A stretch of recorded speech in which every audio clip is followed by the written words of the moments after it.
की ज्या मुद्द्यावर मी माघार घेतलेली आहे की त्यांच्याप्रती असलेली सहानुभूतीची भावना असेल आणि सरकारकडून मिळालेलं आश्वासन हे सगळे विषयांना मार्गी लावण्याचं हे एका बाजूला आणि दुसऱ्या बाजूला आता आमच्या पक्षाचे उमेदवार आहेत, त्यामुळे ही खरंच माझ्या दृष्टीने हा सोपा विषय नाही.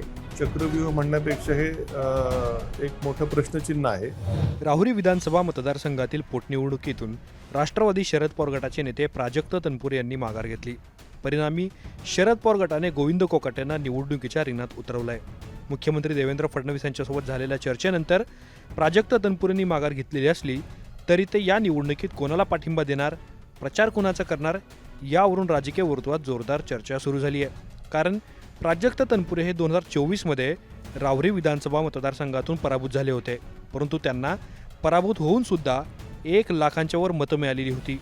जर त्यांनी भारतीय जनता पार्टीला पाठिंबा दिला तर अक्षय कर्डिले यांचा विजय सोपा होऊ शकतो. परंतु राष्ट्रवादी शरद पवार गटाच्या उमेदवाराचा प्रचार तनपुरेंनी केला तर कर्डिलेंसाठी राहुरीची लढत ही कठीण होऊन बसू शकते. त्यामुळे आता प्राजक्त तनपुरे यांचे कार्यकर्ते कोणाचं काम करणार यावरून तर्कवितर्क लावले जात आहेत. पालकमंत्री राधाकृष्ण विखे पाटील, भारतीय जनता पार्टीचे प्रदेशाध्यक्ष रवींद्र चव्हाण आणि मुख्यमंत्र्यांसोबत केलेल्या चर्चेनंतर आता तनपुरे या निवडणुकीत सक्रिय होणार की तटस्थ राहणार याबद्दलच त्यांना मुंबईतच्या मुलाखतीत प्रश्न विचारण्यात आला होता. त्यावेळी त्यांनी कार्यकर्त्यांचा उल्लेख करताना सावधपणे उत्तर दिल्याचं पाहायला मिळालं होतं.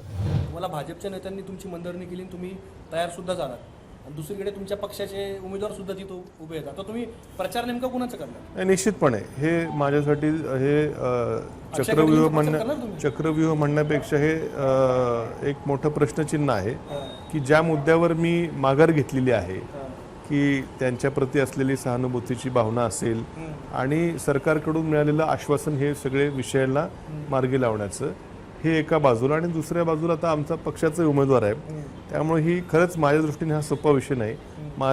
माझ्या पक्षावरती, पक्षातल्या आमच्या सर्व नेत्यांवरती अत्यंत एक भावनिक नातं माझं त्या ठिकाणी आहे.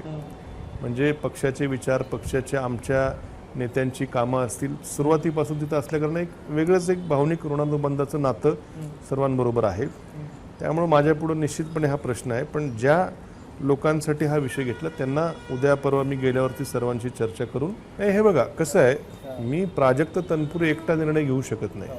माझा पक्ष आहे, मला माझ्या पक्षाबद्दल प्रेम आहे, माझ्या पक्षाबद्दल अभिमान आहे, मला आमच्या पक्षातल्या नेत्यांबद्दलही आस्था आहे. पण शेवटी उद्या ज्या परिस्थितीमध्ये मी माघार घेतलेली आहे ते सगळं बघता मला आमच्या लोकांशी व्यवस्थित चर्चा करावी लागेल आणि नंतर निर्णय घ्यावा लागेल.